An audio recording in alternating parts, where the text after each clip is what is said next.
So our next speaker is Kartick Samanta, and he is a Kartick is BSc Mathematics. Which year, Kartick? Third year, sir. Okay, BSc third year Mathematics in Ramakrishna Mission, Vivekananda Centenary College, Rahara, and he will speak on number of points of discontinuity of a monotone function, which is at most countable. Kartick. Okay. Sir, is my presentation visible to everyone? Presentation is visible. Okay. Good evening, everyone. Today, I'd like to discuss about monotone function. Today's focus is on a fascinating aspect of monotone function, that is their discontinuity. We will discuss various topics under that topic, and by the end of this topic, by the end of this presentation, we will have a clear idea what monotone functions are, how they behave in different domains, and why they even matter. So let's embark on the journey into the realm of monotone function. Okay. Now, before jumping to our main theorem, we will have some preliminary concepts which will help us to understand the theorem easily. Okay. So, first of all, we all are familiar with these kinds of functions which are called increasing or decreasing functions.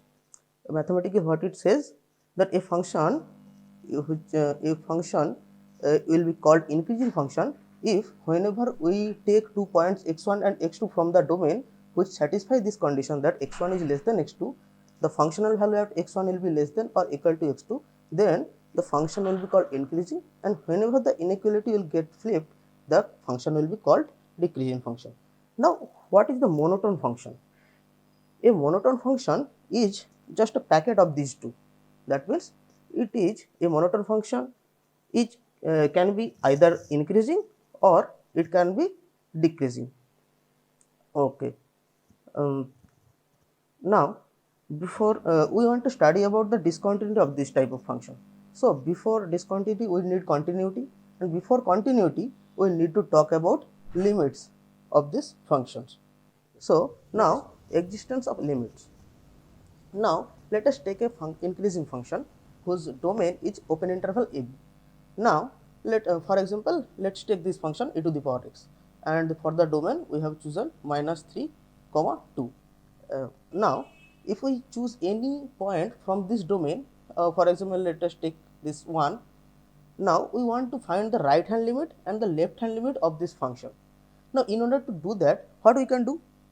From our observation, it seems that if we take the infimum of this, so if we come from the right, then the functional values will will start to approach the functional value at the point f1, and if we come closer to 1 from right, and if we take the infimum value of the functional values where the x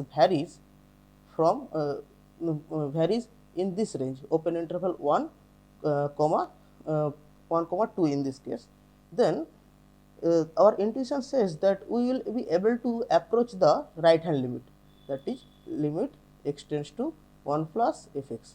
And similarly, if we go from the left and take the supremum, if we go from the left and take the supremum value, then we will be able to approach the left hand limit. Now it is not just an observation. Actually, we can prove this for any increasing function. If for any increasing function, if we want to find the left hand limit, and obviously the domain should be open interval, because if it is closed interval, then the left hand limit will not exist. Okay. For any point of the interval, the left hand limit can be approximated by taking the supremum, and the right hand limit can be approximated by taking the infimum of these functional values.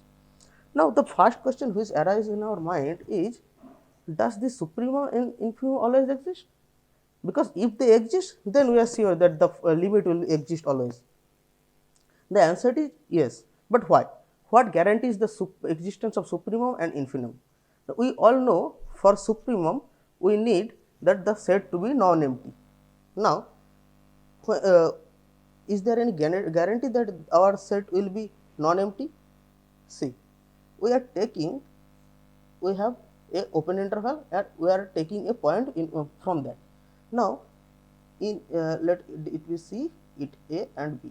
Now, for any C, open interval A comma C will be non-empty since it is an interior point, and so for these values, for these points we will have some functional value. So yes, the set is this set which we are f of x of x, where x varies minus 3 comma 2, this set is non-empty and it is bounded above? Yes, by the functional value at point 1, that is f1, it is the set is bounded above by f of 1. So yes, non-empty, bounded above, and by our LUV property this guarantees that the existence of this supremum. Similarly, for the infimum will exist. So for any increasing function, if the domain is open interval AB, then we are sure that the left hand limit and right hand limit both will exist. Now, another observation, that if in this case, let us these two graphs, and here for x equal to 2, the right hand limit, what is the right hand limit here? It is the infimum value of the higher values, infimum value of these functional values. And what is the left hand limit? It is the supremum of the functional values of these points. And since the function is increasing, so the right hand limit will always be greater than the functional value and the left hand limit will be less than the functional value. In this case, we can see that right hand limit, left hand limit and the functional value, both of them are same. Okay. So from this observation, we can say that the right hand limit will be greater than the functional value and the left hand limit will be less than or equal to the functional value.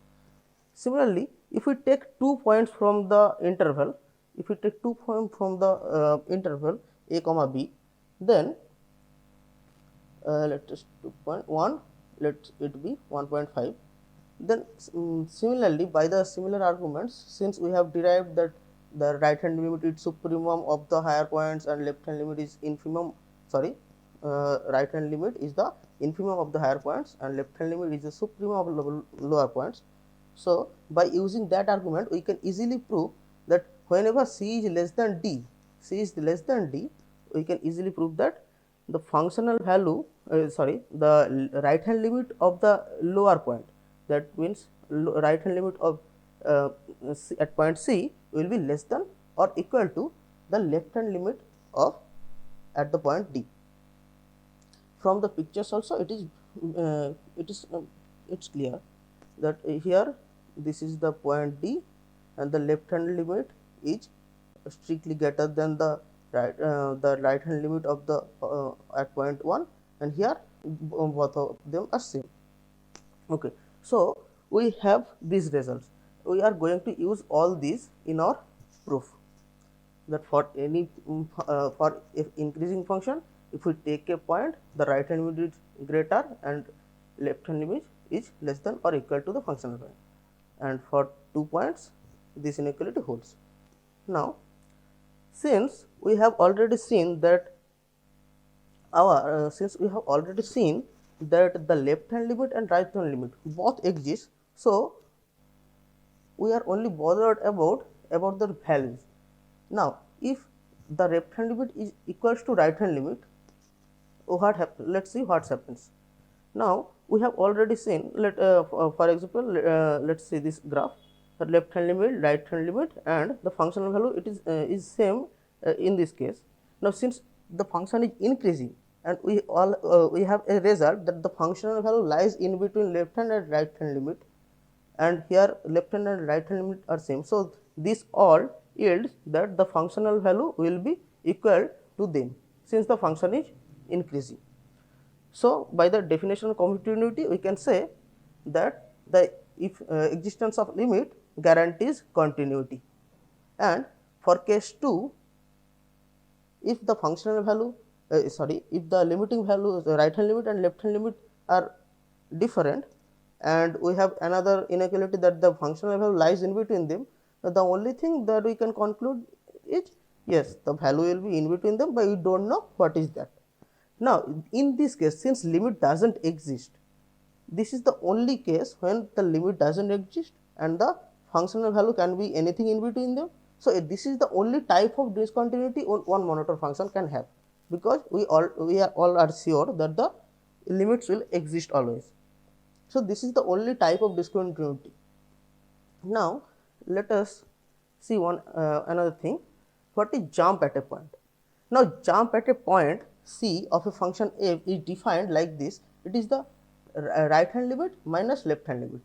What is jump then? In this case, this is the difference of the right hand limit minus left hand limit. Now see, for an increasing function, if the jump at a point, if the jump of f at C is 0, then what it means? That it means the left hand limit and right hand limit are same, and we have already seen the functional value will be also same with them. So this says that the function will be continuous if is continuous at C, and conversely, if the function is continuous at C, then for an increasing function the jump will be equals to 0 if is increasing. Okay. Now if the function is now for an increasing function, jump will always be greater than or equal to 0. Okay. So if jump of f at a point C is strictly greater than 0, then we will say that the function is discontinuous if is discontinuous at the point C. And conversely, we can say also that for an increasing function, if f is discontinuous at C, then the jump will be strictly greater than 0. Okay. Now now some other essential results which will be used in our theorem are: a set of all rational numbers is countable. This is a well-known fact. The second that if we are given a countable set, then any subset of that set will be countable again. And the third result is derived from the second one, but it says if we have a function which is 1 1 and the domain is countable, a function which is 1 1 and the domain is countable, then the codomain, if the codomain is countable, that is B, then the domain will be countable. Why so? Because since the function is 1 1, so no two points of the domain can have same image. So the codomain must have at least those many points as A have. So B will so the cardinality of B will be greater than or equals to A, and since we are given that B is countable, so A will be countable. Okay. Now the last result is that countable union of countable set is countable. We will be using all these results in our proof. Now let's jump to our proof. What it says? It says that if we are given a function which is monotone on a domain which is a closed interval, then the set of points of all discontinuities of f in this closed interval AB will be at most countable. So if the function is continuous, it may happen that the function is continuous, then there is no point of discontinuity, so it is then it is trivially true, so there is nothing to prove. The second case is, let f is not continuous. Now without loss of generality, we take that the function is monotone increasing, and we can prove by taking if we can prove for a decreasing function by similar arguments. Okay. Now let f be a monotone increasing function.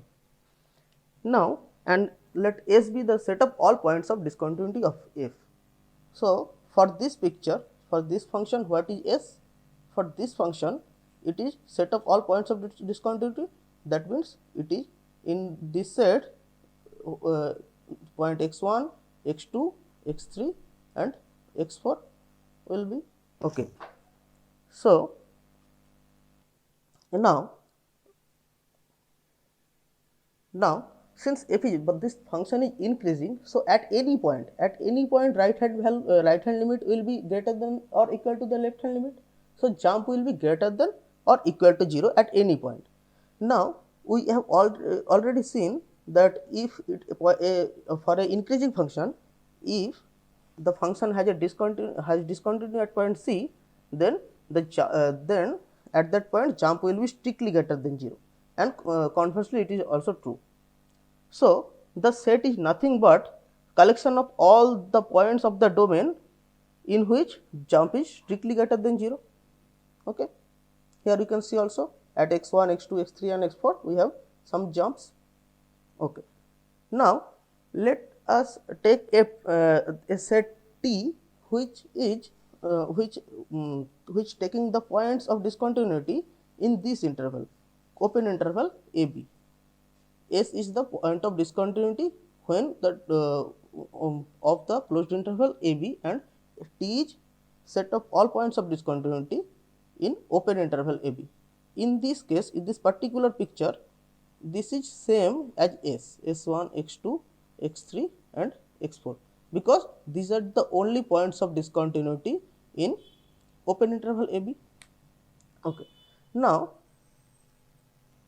we have just seen that if for an increasing function, if we take if for an increasing function if we take 2 points, sorry, if for an increasing function if we take 2 points C and D, then the left hand limit of D will be greater than or equal to right hand limit of C. Okay, that the left hand limit of D will be greater than or equal to right hand limit of C. And since we have taken now see, we have taken 2 points C and D from where, from T, and T what is T? T is points of discontinuity. So at point C and D we have discontinuity, so limit will be strict, so right hand limit will be strictly greater than left hand limit, and also in point D the right hand limit will be strictly greater than left hand limit, and we have this inequality with us. Now what we are going to prove? Now see, let me draw the y-axis. Okay. Now for this example, let's take x2 and x3. These are the 2 points of discontinuity.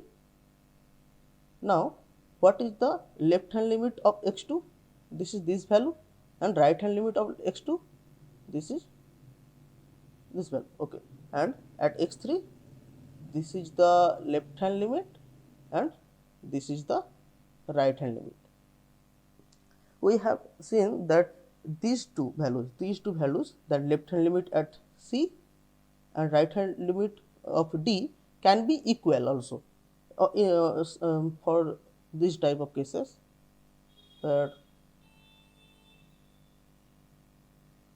Okay, here this is the point D and this is C. Here you can C. Here you can see that left hand limit of D is equal to right hand limit of C. This is also a increasing function. Okay. Now what we are doing, for any point of discontinuity we have right hand limit is strictly greater than left hand limit. So we have an open interval left hand limit comma right hand limit. For this x2, f of x2 minus comma f of x2 plus, we have this open interval, and for x3 we have this open interval f of x3 minus comma f of x3 plus. Now since these two values, these two values can be, in worst case they can be same, but since we are taking open interval, so we are sure that these two open interval will be disjoint. That means their intersection will be phi. Okay. So f of C minus for any 2 points C and D where C is less than D, we have these two intervals which are disjoint. Now we want to count all the point of discontinuity. What we can do? Instead of counting those points, now we know that for each point of discontinuity, we have an open interval. For each point of discontinuity, for this also, for each point of discontinuity, we have a open interval and they are disjoint. Now, instead of counting x1, x2, x3, and x4 and so on, we can count these open intervals. If we are able to do so, then we can say that also the set of points of on discontinuity will be countable. Now, can we count these open intervals? Are they countable or not? What we will do? Instead of counting them, what we will do? We will take one representative of them. Since these open intervals are non-empty. Why non-empty? Because right hand limit is strictly greater than left hand limit. So these open intervals are non-empty. This is not equal to 5. This open interval is not equal to 5. So for any non-empty open interval, we have infinitely many rational and irrational in that set. Okay. What we are doing? We are taking one rational point r x1 as a representative of this open interval, and from here we are taking r x2 as a representative of this open interval, r x3 from this and r x4 from this. Okay. What we will do? Instead of counting x1 and x2, x3, x4, we want to count what? These open intervals, and instead of these open intervals, we have taken one representative of them. And since any two open interval are disjoint, so these rational numbers rx1 and rx2 will be different. Okay, rx2 and x3 will be different, rx4, x3 will be different. All of them are distinct. Okay. Now, essentially, what we are doing? We are defining a map from where to where? See, we are defining map phi from what? From set of all discontinuity, that is T x1, x2, x3 and x4, from this T to where? Rational. And how we are defining that? We are taking a point from T, that is phi of x1, will be associated with what? Will be associated with rx1, rational number from this open interval, a rational number which is taken from this open interval, and similarly others. Since for two distinct point of discontinuity we are getting two distinct rational number, what it says mathematically? It is called that the function is 1 1, that is x1 not equal to x2 implies f of x1 not equal to f of x2. Okay. So we have this 1 1 function phi from T to Q. Now we just have seen that if we are given a function which is 1 1 and the codomain is countable, then the domain is going to be countable. So from here we can say that T is what? Countable. Okay. So what we have done? For each this point of discontinuity, made an open interval and taken a rational as their representative and defined a map, and which is 1 1. So we have got this, that T is countable. Now our original set of all discontinuities in closed interval a comma b, what it was? It was S. S was set of all point of discontinuity of the function in closed interval ab, and T was in open interval ab. Now it may happen that the function is also discontinuous at point A and B. So S can contain at most two more points than T. S may have all the points of T along with A and B.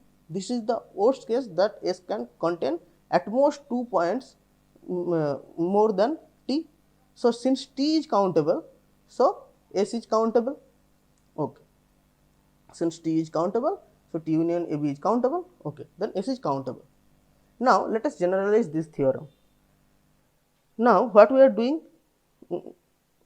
We are taking different domains and recording their countability of the discontinuity. Now we have already seen for these two, if the domain is open and closed, then the function is going to be countable. Sorry, function, not function. The set of all discontinuity of that function is going to be countable, and from for this closed interval it is also true. Now what if the domain is R? Is it countable or not? See, now R can be written as countable open interval. R can be written as countable union of closed interval. Uh, for example, R can be written as this, and minus 1 comma 0 union 0 comma 1 and dot dot dot. This is a countable union of closed intervals, and in each closed interval we have a result that in each closed interval now the point of number of points of discontinuity is countable. So in each closed interval we have countably many points of discontinuity.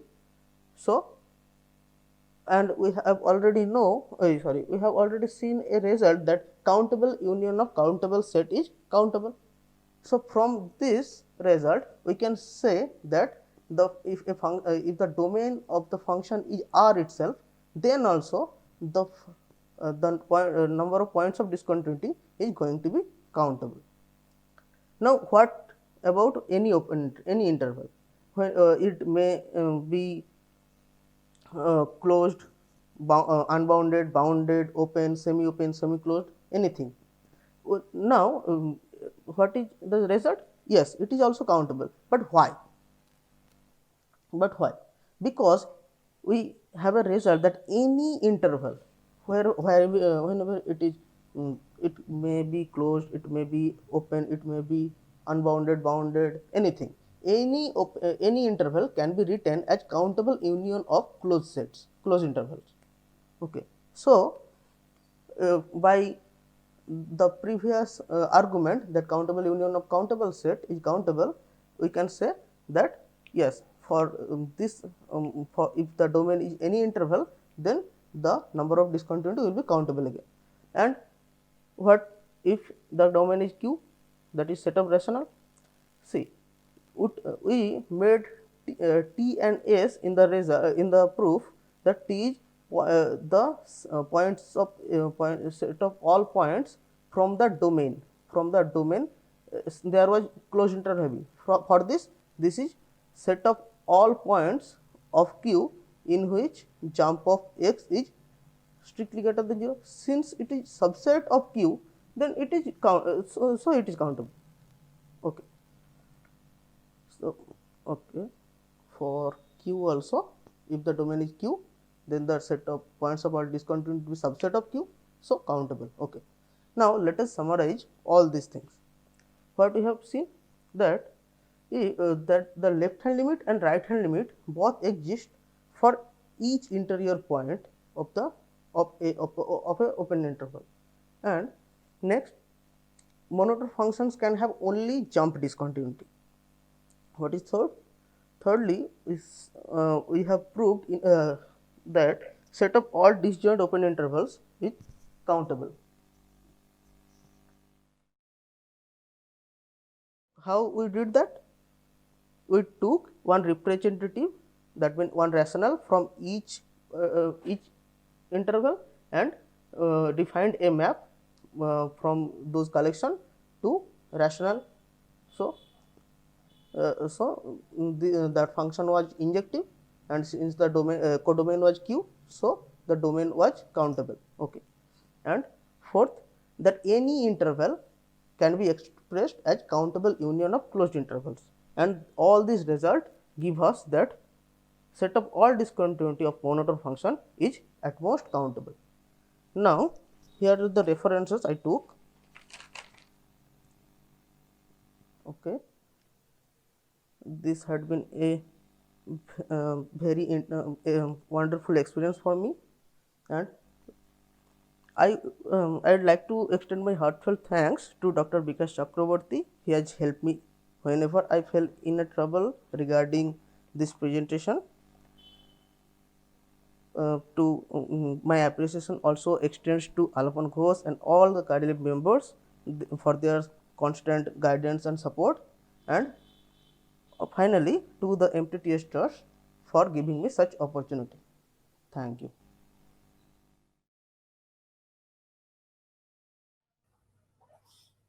Thank you, Karthik.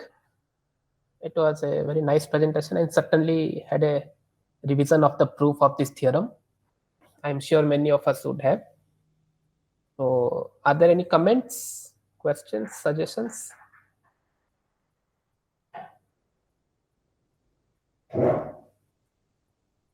Yeah, so nicely presented. I wanted to talk like Kartik, are you aware of there is a paper by Professor Kumarisan in MTTS expository articles?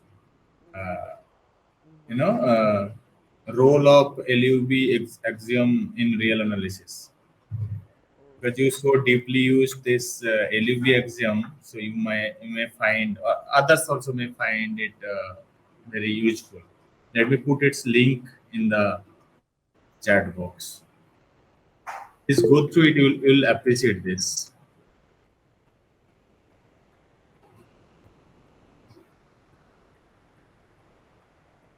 Also, can you tell anything, Karthik? Like if you remove the monotoneness of the function, like I don't want a example if it is there, but can you tell us anything? Like if you remove the monotoneness of the function, then over R, will it still be having countably many discontinuities, point of discontinuities? No, then it may be uncountable. Yeah. So there are proofs of this, but let us don't go for now into those things. Yeah. Kiranda, you may proceed.